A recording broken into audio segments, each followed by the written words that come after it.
नमस्कार, Vijay Kumar my new classroom में आप सबका स्वागत है। आज के इस वीडियो में हम डिस्कस करेंगे कि धातु की और अधातु की किस प्रकार से अभिक्रिया होती है। वेट, वीडियो को स्किप करने से पहले आपके लिए एक इन्फॉर्मेशन है। वो क्या, हम धातु के भौतिक गुणधर्मों के बारे में स्टडी कर चुके हैं। सेकंड वीडियो रासायनिक गुणधर्मों के बारे में हम स्टडी कर चुके हैं और थर्ड सक्रियता श्रेणी। इन तीनों वीडियो को हम कवर कर चुके हैं। इससे पहले वाले टॉपिक थे ये सब। इन सभी वीडियोस का लिंक आपको नीचे डिस्क्रिप्शन बॉक्स में दिया गया है, वहाँ पर जाइए और विज़िट कीजिए। उन सभी वीडियो को आप अच्छे से देखें ताकि इस वीडियो में जो भी आपको समझाया गया वो आपको अच्छे से समझ आ जाए। ठीक है, तो बिना देरी के वीडियो को शुरू करते हैं। धातु और अधातु कैसे अभिक्रिया करती है वो जानने से पहले हम थोड़ा सा क्लास 9th की तरफ आते हैं। ठीक है, क्योंकि क्लास 9th में कुछ ऐसे बेसिक्स कॉन्सेप्ट्स है जो हमें क्लियर होने चाहिए। सबसे पहली कंडीशन यही है, हमारे बेसिक क्लियर होने चाहिए। ठीक है, जैसे कि परमाणु वाली संरचना वाला चैप्टर था, 4th chapter structure of the atom. उसमें क्या था कि कोई भी तत्व है, ठीक है, वो अपना बाह्यतम कक्ष पूरा करता है। बाह्यतम कक्ष में कितने से कितने मैक्सिमम इलेक्ट्रॉन्स आ सकते हैं, ऐसी कुछ बेसिक बातें हैं जो सबसे पहले हम इसमें डिस्कस करेंगे। फिर हम नेक्स्ट कॉन्सेप्ट जो है हमारा उसकी तरफ बढ़ेंगे, क्योंकि मेरा मानना है जब तक बेसिक क्लियर नहीं होता तब तक हम आगे नहीं कर सकते। ठीक है, कोई भी काम हो उसके लिए हमें बेसिक जो आधार, जो इजी चीज़ें हैं, सबसे पहले वो करनी है। तो चलो शुरू करते हैं। जो परमाणु की संरचना है ना, उसमें देखो क्या होता है, जो सबसे ये कोई भी तत्व है, धातु है, उसमें जो ये नाभिक होता है ना, इसमें क्या होते हैं, प्रोटॉन और न्यूट्रॉन। दो चीज़ होती है। प्रोटॉन पर कौन सा चार्ज होता है, प्लस, और न्यूट्रॉन पर कौन सा होता है, जीरो चार्ज। इसमें ना ही तो प्लस माइनस कोई चार्ज नहीं होता। तो प्रोटॉन के अंदर, सॉरी, जो नाभिक आपका उसके अंदर क्या क्या होते हैं, प्रोटॉन और न्यूट्रॉन। जो ये तीन जो है ना, प्रोटॉन, न्यूट्रॉन और इलेक्ट्रॉन, ये तीन परमाणु के तीन क्या है, अपरमाणु कण कहते हैं इसे हम। जैसा कि आपको पता है क्लास 9th में आपने 18 तत्व किए थे, है ना। 18 तत्व किए थे आपने क्लास 9th में। ये आपको सीक्वेंस वाइज याद करने थे, 1 से लेकर 18 तक थे। हाइड्रोजन से ऑर्गन तक थे, है ना, हाइड्रोजन से ऑर्गन तक 18 तत्व थे। लेकिन अब क्लास 10th में आने के बाद 1 से लेकर 118 एलिमेंट्स हैं। ठीक है, इतने एलिमेंट्स आपको लर्न करने होंगे। ये भी इजी है, इसकी भी ट्रिक हम लेके आएंगे लर्न करने के लिए। तो अब हमें सबसे पहले ये जानना है कि हम कोई भी परमाणु है, कोई भी जो हमारा तत्व है, जैसे हाइड्रोजन, हीलियम, लिथियम, बेरिलियम, ये सब जो है वो कैसे दर्शाए जाते हैं, इनकी संरचना क्या होती है वो देखो। अगर हमें दर्शाना है ना, सबसे पहले हम ये सर्कल बनाएंगे इस टाइप से। ये सर्कल ऐसे 2, 3, 4, मैक्सिमम 4 होते हैं। ये 4 से ज़्यादा भी हो सकते हैं, मैक्सिमम आपको 4 ही बनानी है। ठीक है, ये जो जब सबसे सेंटर में होते हैं ना, ये क्या होता है, नाभिक। जो सबसे सेंटर में होता है वो होता है हमारा नाभिक। ये बिल्कुल बेसिक से हम आपको समझा रहे हैं, अच्छे से हम बेसिक से करने वाले हैं आज इस चैप्टर में, इस वीडियो में। अब देखो, और ये जो इसको हम के कक्ष बोलते हैं, के कक्ष, ठीक है, और इसको के एल एम एन, ये होते हैं इनके कक्ष होते हैं। जो भी इलेक्ट्रॉन है हमारा, जो भी परमाणु है, उसकी बाह्य कक्ष होती है, जिस कक्ष में वो चक्कर लगाता है, अपने स्थायी अक्ष में चक्कर लगाता है। ये आपने सीखा था 9th में। ठीक है, तो देखो के कक्ष को हम कैसे लिख सकते हैं, n is equal to 1, l को लिख सकते हैं n इज इक्वल टू 2, और m को लिख सकते हैं n is equal to 3, n को n इज इक्वल टू 4। ये स्मॉल n से लिखा है, क्यों, क्योंकि ये देखो ये 1 2 3 4 सर्कल है। ठीक है, ये 4 हमने वृत्त से बना दिए सर्कल। तो अब देखो, जैसे k कितने नंबर पे है, n इज इक्वल टू 1 लिखते हैं हम इन्हें। ठीक है, अब देखो, अब इसमें एक फॉर्मूला और आता है कि k कक्ष में कितने इलेक्ट्रॉन्स आएंगे मैक्सिमम, और l कक्ष में मैक्सिमम कितने इलेक्ट्रॉन्स आ सकते हैं, m में मैक्सिमम कितने आ सकते हैं, और n में कितने मैक्सिमम इलेक्ट्रॉन्स आ सकते हैं। उसको रिप्रेजेंट करने के लिए या उस हमें वैल्यू निकालने के लिए एक फॉर्मूला दिया गया है, 2n²। हाँ, ये फॉर्मूला है, इसके थ्रू हम ये जो फॉर्मूला है इसके थ्रू हम कोई भी कक्षा है उसमें इलेक्ट्रॉन की संख्या निकाल सकते हैं कि कितने मैक्सिमम इलेक्ट्रॉन्स आ सकते हैं के में, एल में, एम में और एन में। ठीक है, अब देखो हम निकालते हैं एक एक करके। सबसे पहले हम के का निकालते हैं। एन इज इक्वल टू हमें 1 लेना है। देखो 2 एन की जगह क्या है 1, के का निकाल रहे हैं ना। अब इसे सोल्व कर लो, कितना आ जाएगा 2 ही रहेगा। 1 को कितनी बार 1 से मल्टीप्लाई करो आंसर हमेशा 1 ही आता है, तो 2 1 जा 2। अब देखो एल के लिए भी ऐसे ही कर लो। एन की वैल्यू क्या दी है 2, ठीक है, इसका स्क्वायर करो। 2 2 जा 4 2 जा 8। तो एल में मैक्सिमम आ सकते हैं 8, के में आ सकते हैं मैक्सिमम 2 इलेक्ट्रॉन्स। एम और एन के इलेक्ट्रॉन्स भी आपको इसी तरह निकालने हैं और आपको नीचे कमेंट सेक्शन में लिखने हैं कि भाई के कितने, सॉरी एम और एन के आप मुझे कमेंट सेक्शन में अभी की अभी टाइप करोगे ये फॉर्मूला यूज़ करके, ठीक है, ताकि आपको आना भी चाहिए ना। तो फिर भी अब देखो ये मैक्सिमम इलेक्ट्रॉन्स यानी कि के कोश जो है ना इसमें मैक्सिमम 2 इलेक्ट्रॉन्स आ सकते हैं और एल में मैक्सिमम 8 इलेक्ट्रॉन्स आ सकते हैं और एम में वैसे मैं आपको बता देती हूँ एम में मैक्सिमम इलेक्ट्रॉन्स आते हैं 18, ठीक है, ये मैक्सिमम आते हैं इसमें इलेक्ट्रॉन। अब देखो हमें रिप्रेजेंट कैसे करना होता है इन्हें, जो भी परमाणु है उसे हम रिप्रेजेंट कैसे करते हैं इस स्ट्रक्चर के थ्रू। देखो जैसे हमें हाइड्रोजन, हाँ एक इसमें फर्स्ट कंडीशन, सबसे पहली कंडीशन ये है कि जितने भी आप तत्व है 118, लेकिन कम से कम आपको 25 से 30 इतने आपको सीक्वेंस वाइज अच्छे से लर्न होने चाहिए।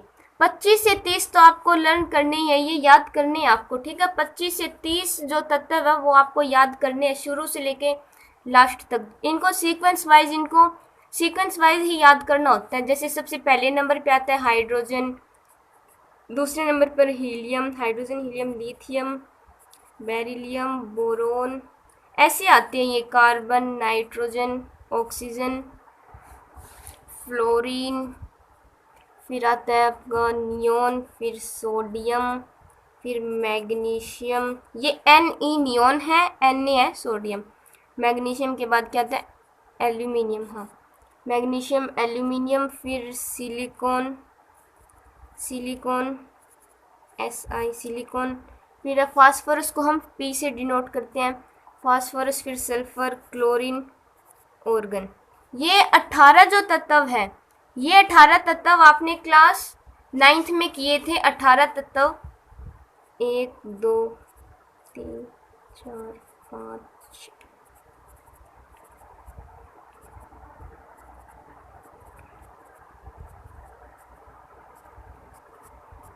ये जो 18 एलिमेंट्स है वो आपने क्लास 9th में लर्न किए थे सीक्वेंस वाइज। अब देखो ये इनकी जो क्रम संख्या है, ये जो संख्या है ना 1 2 3 4 5 1 2 3 4 5 6, यही इनकी परमाणु संख्या होती है। यानी कि 1 नंबर पे क्या है हाइड्रोजन, यही इसका एटॉमिक नंबर होता है, यही परमाणु संख्या होती है इनकी, ठीक है। जितने भी आप 118 एलिमेंट करोगे उसमें देखना यही इनकी परमाणु संख्या है।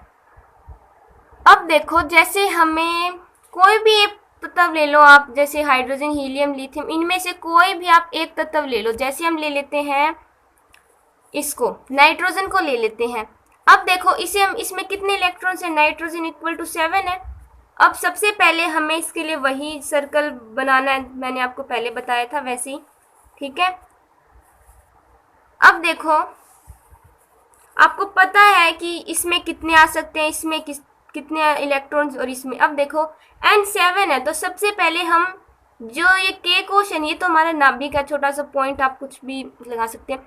ये जो हमारा के कोश है इसमें हम कितने लगाएंगे 2 इलेक्ट्रॉन्स, 2 लगा दिए। अब इसमें ज़्यादा नहीं आएंगे, 2 ही इलेक्ट्रॉन आएंगे, या 1 आएगा या 2, तो 2 इलेक्ट्रॉन्स तो इसमें आ गए। अब जो बचे कितने 5 इलेक्ट्रॉन्स, ठीक है, तो 5 हम आगे लेके जाएंगे, 2 3 4 5 6 7, यानी कि इन टोटल काउंट करो 1 2 3 4 5, 5 + 2 5 इसमें है और 2 इसमें, 7 हो गए। तो इसमें कितने इलेक्ट्रॉन्स हो गए 7 इलेक्ट्रॉन नाइट्रोजन के हमने ये रिप्रेजेंट कर दिए। इसी तरह हम 1-2 एग्जांपल और लेते हैं ताकि आपको अच्छे से क्लियर हो जाए। अब जैसे आप ही बताओ इसमें से कौन सा इलेक्ट्रॉन ले, मैग्नीशियम ले लें, चलो ठीक है मैग्नीशियम को ही लेते हैं। अब देखो ध्यान से देखो, मैग्नीशियम के लिए भी हम सेम स्ट्रक्चर ड्रॉ करेंगे।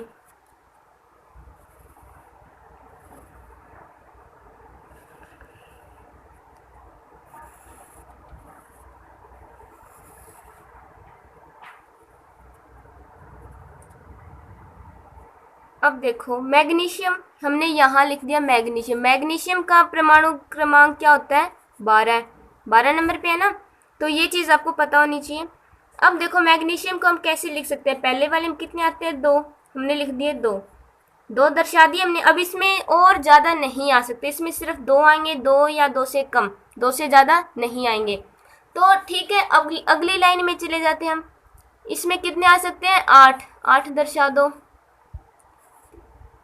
4 5 6 7 8, 3 2 5 3 8, ठीक है 8 इसमें हो गए और 2 इसमें। अब इसमें भी हम 8 से ज़्यादा नहीं दर्शा सकते, ठीक है।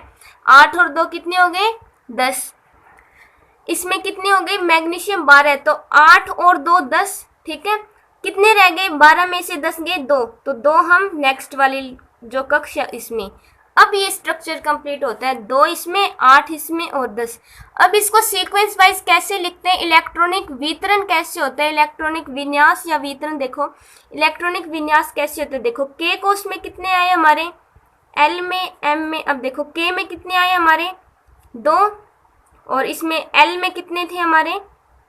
8, और एम में कितने आए? 2। 2 + 8 + 2 कितने हो गए? 12। तो ये जो चीज़ है ना वो रिप्रेजेंट करती है मैग्नीशियम की। इसमें आप प्लस का निशान चाहे ना लगाना, ठीक है, ये तो मैंने जस्ट समझाया है आपको। अब देखो यही इसका इलेक्ट्रॉनिक वितरण होता है, इलेक्ट्रॉनिक विन्यास,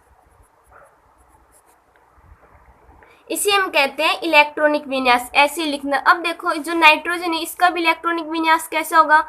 पहले 2, फिर क्या है?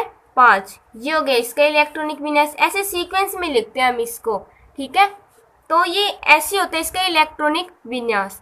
एक और चीज़ है, इसमें जो भी बाह्यतम कक्ष होगा उसमें मैक्सिमम 8 ही इलेक्ट्रॉन्स फिल होंगे। जैसे हमने के एल कोश में किए थे ना 8, वैसे इसमें 8 इलेक्ट्रॉन्स आएंगे मैक्सिमम। अगर आपसे पूछा जाए बाह्यतम कक्ष में कितने इलेक्ट्रॉन्स होते हैं, वैसे क्लास 9th का क्वेश्चन है, 9th में ज़्यादा पूछा जाता है, फिर भी आपको पता होना चाहिए कि जो बाह्यतम कक्ष है इलेक्ट्रॉन की, उसमें मैक्सिमम ज़्यादा से ज़्यादा अधिकतम कितने इलेक्ट्रॉन्स आ सकते हैं? तो आंसर होगा 8। 8 इलेक्ट्रॉन्स आ सकते हैं उसमें ज़्यादा से ज़्यादा। अब आप कहोगे आपने तो कहा था कि एल कोस में 8 है और मैंने एम में कितने बताए थे आपको? 18, कि जो एम कक्ष है उसमें तो आपने 18 इलेक्ट्रॉन्स बताए थे, तो 18 आएंगे। अब देखो कैसे हो सकते हैं 18, एक और एग्जांपल लेते हैं हम, फिर आपको अच्छे से समझ आएगा। अब हम ऑर्गन को रिप्रेजेंट करने जा रहे हैं।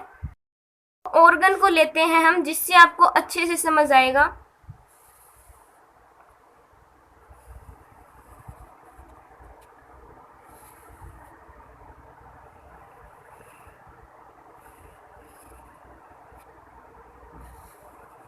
जो भी आउटर शेल है ना उसमें मैक्सिमम 8 ही इलेक्ट्रॉन्स आएंगे। अब देखो ये जो एग्जांपल आप समझोगे ना, इससे आपको बहुत अच्छे से क्लियर होगा। ये बहुत ही इजी चैप्टर था क्लास 9 में, मेरा बहुत फेवरेट चैप्टर था ये, बिल्कुल इजी है ये इसलिए। अब देखो हमें क्या दर्शाना है, अब हम किसका कर रहे हैं? ऑर्गन का कर रहे हैं। इसको हम अलग से लिख लेते हैं, इसका जो संख्या वो कितनी होती थी? 18। अब देखो सबसे पहले इसमें क्या लिखेंगे हम? हाँ 2 इलेक्ट्रॉन्स थे इसमें, 2 इलेक्ट्रॉन्स फिल कर दिए हमने, 2 इलेक्ट्रॉन्स फिल कर दिए। अब नेक्स्ट कितने रह गए वो हम इसमें करेंगे। 8 इलेक्ट्रॉन्स आ सकते हैं तो 8 हम इसमें कर देते हैं। 1 2 3 4 5 6 7 8 हो गए, लेकिन 2 और 8 10 हो गए। अभी बच गए हमारे 8 इलेक्ट्रॉन्स। देखो 1 2 3 4, ठीक है 1 2 3 4 5 6 7 8 1 2 3 4। अब देखो 2 इसमें है, 8 इसमें है 10 और 8 18। देखो इसमें मैक्सिमम 8 ही इलेक्ट्रॉन्स आए, अब इसमें ज़्यादा इलेक्ट्रॉन्स नहीं आ सकते। ऑर्गन के बाद जो भी है सोडियम पोटेशियम, ये मतलब जो भी इसके बाद एलिमेंट्स आएंगे ना आगे 19 नंबर पे 20 नंबर पे, अगर उसमें यहाँ पर 8 फिल करने हैं ना तो वो इसमें 8 ही फिल होंगे। जो भी बाह्यतम कक्ष है ना उसमें हमेशा 8 इलेक्ट्रॉन्स फिल किए जाते हैं, भरे जाते हैं उसमें 8 इलेक्ट्रॉन्स। 2 + 8 + 10 कितने हो गए? 18। इसका इलेक्ट्रॉनिक विन्यास लिख दो 2 8 8। ऐसे होता है इसका इलेक्ट्रॉनिक विन्यास ऑर्गन का। अब इसे काउंट करो कि जो n कोश है ये m है, इसमें 18 ही होंगे। कैसे देखो 2 8 10 8 18, इस प्रकार से इसमें 18 इलेक्ट्रॉन्स होंगे। कौन से कक्ष में? m जो कक्ष है हमारा, इसमें 18 इलेक्ट्रॉन्स होंगे। इस प्रकार से n का आपने नीचे कमेंट सेक्शन में लिखना है, इसका आंसर फॉर्मूला यूज करके निकालो इसका आंसर। ठीक है, तो इस प्रकार से इसमें 18 इलेक्ट्रॉन्स। अब जैसे कह रखा है इसमें L में कितने थे हमारे? 8 इलेक्ट्रॉन्स। 8 कैसे काउंट हुए? 2। ठीक है, 2 इसमें मैक्सिमम 8 इलेक्ट्रॉन्स आ सकते हैं। जो इसको छोड़ के जो के कक्ष है हमारा, इसको छोड़ के जितने भी कक्ष है उसमें सभी में 8 इलेक्ट्रॉन्स ही फिल होंगे। ठीक है, तो ऐसे अब भरे जाते हैं ये। अब इसका इलेक्ट्रॉनिक विन्यास भी आपको आ गया। एक होता है, ठीक है, तो आपको पता चल गया कि किस प्रकार जो हमारा m कोश है उसमें इलेक्ट्रॉन 18 कैसे आते हैं। ये नहीं है कि अगर इसमें 2 है तो 3 4 आप इसी के कक्ष में लिखो, नहीं। अगर इसमें 2 इलेक्ट्रॉन्स कंप्लीट हो रहे हैं तो हमें नेक्स्ट जो हमारा कक्ष है, अगला कक्ष, उसमें जाना होगा। फिर इसमें 8 कंप्लीट्स हो जाएंगे पूरे 8, फिर हमें नेक्स्ट इसमें अगर 8 जो गोले हैं जो 8 इलेक्ट्रॉन्स हैं वो आ जाएंगे, फिर नेक्स्ट। ऐसे जो भी बाह्यतम कक्ष है ना उसमें हमेशा 8 इलेक्ट्रॉन्स होते हैं। ठीक है, अब देखो जो धातु और अधातु है वो कैसे अभिक्रिया करती है। धातु और अधातु अभिक्रिया करती है तब एक आयनिक यौगिक बनता है। ठीक है, उसके बारे में हम पढ़ेंगे। आयनिक कंपाउंड या आयनिक आबंध जो भी है, हम इसमें आयनिक यौगिक के बारे में पढ़ेंगे। आयनिक यौगिक, इसके बारे में हम डिस्कस करने वाले हैं। तो सबसे पहले देखो इसमें एक पॉइंट आता है कि जो भी तत्व है उसकी अभिक्रियाशीलता संयोजकता कोश को पूरा करने के लिए उसके रूप में इसको हम समझ सकते हैं। जैसे सोडियम है Na, ठीक है, इसका कितना होता है परमाणु संख्या? 11। ठीक है, तो इसका जो इलेक्ट्रॉनिक विन्यास है वो क्या आ जाएगा? 2 8 1। तो आपको पता है K कोश में 2 और L कोश में 8, M कोश में 1 इलेक्ट्रॉन, ऐसे होता है। तो Na जो सोडियम है उसमें 11 वो होते हैं, 11 इनकी जो है परमाणु संख्या है और 2 8 1 ये इसका इलेक्ट्रॉनिक विन्यास है। अब देखो जो सोडियम है उसका जो बाह्य कक्ष क्या है? 1। ये अपना अष्टक पूरा करना चाहता है। अष्टक पूरा करने के लिए ये या तो ये देखो इसको इलेक्ट्रॉन अष्टक पूरा करने के लिए कितने इलेक्ट्रॉन्स की ज़रूरत है? आपको पता है, आपने सीखा था कि बाह्यतम कक्ष में मैक्सिमम 8 इलेक्ट्रॉन्स आ सकते हैं, लेकिन इसके पास है 1। तो क्या ये 7 इलेक्ट्रॉन्स को लेगा या फिर ये 1 इलेक्ट्रॉन्स को देगा? तो इसके लिए सबसे ज़्यादा आसान क्या रहेगा? 7 इलेक्ट्रॉन्स लेने की बजाय ये 1 इलेक्ट्रॉन्स त्याग कर देगा। ठीक है, 7 इलेक्ट्रॉन्स ग्रहण करने की जगह ये 1 इलेक्ट्रॉन्स दे देगा। ठीक है, तो हम इसको लिख सकते हैं, जब ये 1 इलेक्ट्रॉन देगा तो ये Na पॉजिटिव हो जाएगा। ठीक है, 1 इलेक्ट्रॉन्स देगा तो Na पॉजिटिव। आपने सीखा है धातु जो है वो इलेक्ट्रॉन त्याग करने के बाद जो Na धनायन बनाते हैं। ठीक है, वैसे ही अधातु होते हैं वो ऋणायन बनाते हैं। हमेशा कोई भी धातु या अधातु जो भी है वो इलेक्ट्रॉन त्याग करेगा ना तो Na पॉजिटिव बनाएगा। ठीक है, जैसे क्लोरीन है। ठीक है, इसका इलेक्ट्रॉनिक विन्यास क्या होता है? 2 8 7। अब देखो इसका बाह्यतम कक्ष क्या है? 7। तो इसे 1 इलेक्ट्रॉन की आवश्यकता है, तो ये 1 इलेक्ट्रॉन लेगा, ग्रहण करेगा, तो इसके ऊपर Cl माइनस ऋण आयन बनाएगा। ये जब भी 1 इलेक्ट्रॉन ग्रहण करेगा तो ये ऋण आयन बनाता है। ठीक है, आयनिक यौगिक है क्या? ऐसे इलेक्ट्रॉन जो आदान प्रदान द्वारा बनते हैं उसे हम आयनिक यौगिक कहते हैं। जैसे NaCl कैसे बनता है, इसका निर्माण भी हम देखेंगे। Na पर कितना चार्ज है? प्लस का, और Cl पे माइनस। तो ये आयनिक यौगिक कहलाता है इस प्रकार से। अब हम धातु और अधातु की कैसी अभिक्रिया होती है वो देखते हैं, एक उदाहरण से समझते हैं।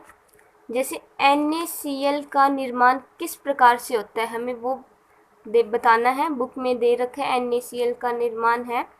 देखो, तो जो सोडियम है इसका जो परमाणु संख्या वो तो होती है 11 और इलेक्ट्रॉनिक विन्यास क्या होता है 2 8 1, ठीक है। और क्लोरीन है परमाणु संख्या 17, इलेक्ट्रॉनिक विन्यास हो जाएगा 2 8 7। अब देखो, इसमें आपको पता ही है, पहले आपने सीख लिया कि Na के ऊपर कितना चार्ज है प्लस और Cl माइनस। क्यों? क्योंकि ये एक इलेक्ट्रॉन ग्रहण करने की क्षमता रखता है ये, और ये एक इलेक्ट्रॉन त्यागने की क्षमता रखता है, इसे हम संयोजकता कहते हैं। अब देखो, पहले हम यहाँ लिख लेंगे Na सोडियम, ठीक है। तो सोडियम के पास एक इलेक्ट्रॉन ये त्याग सकता है, तो हम यहाँ पर एक डॉट लगा देंगे, एक पॉइंट।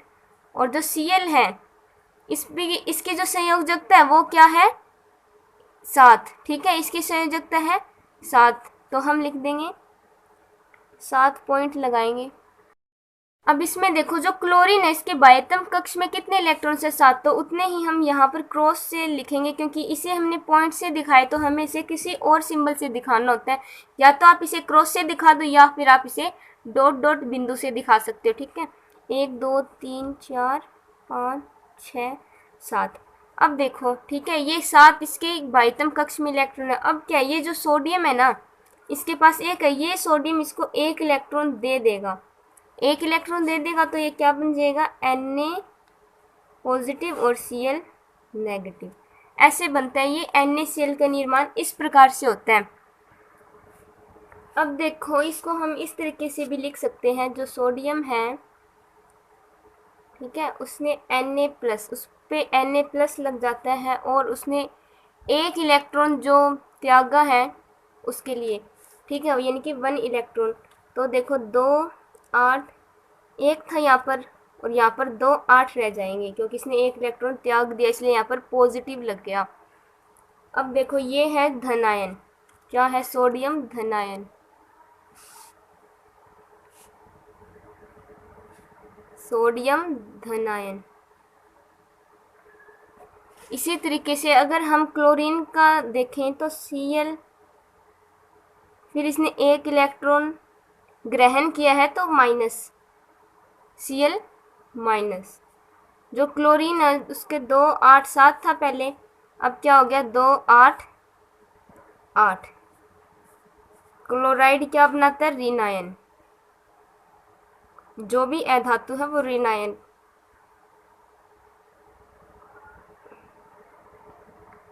ये आपको याद रखना, अगर कोई भी धातु या अधातु है अगर वो त्यागती है तो प्लस का निशान लगाती है, कोई भी इलेक्ट्रॉन अगर वो किसी को दे देती है तो प्लस का निशान लगेगा। अगर वो ग्रहण करती है, अगर उसने एक इलेक्ट्रॉन लिया है तो वो माइनस का निशान लगेगा उस पर, ठीक है।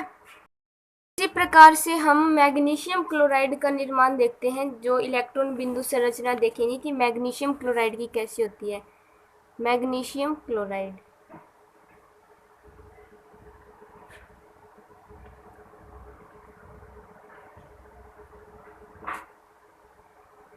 ठीक है। तो मैग्नीशियम देखो, मैग्नीशियम की जो परमाणु संख्या है वो कितनी होती है 12, इसका इलेक्ट्रॉनिक वितरण हो जाएगा 2 8 2।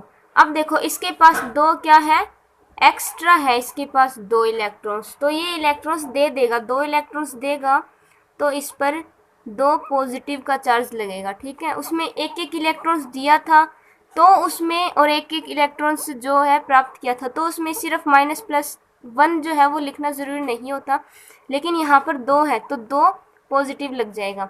इसको हम इस फॉर्म में भी लिख सकते हैं मैग्नीशियम, मैग्नीशियम पर है पॉजिटिव साइन और इसने 2 इलेक्ट्रॉन्स ग्रहण किए, सॉरी दे दिए, 2 इलेक्ट्रॉन्स इसने दे दिए, तो E माइनस लग जाएगा।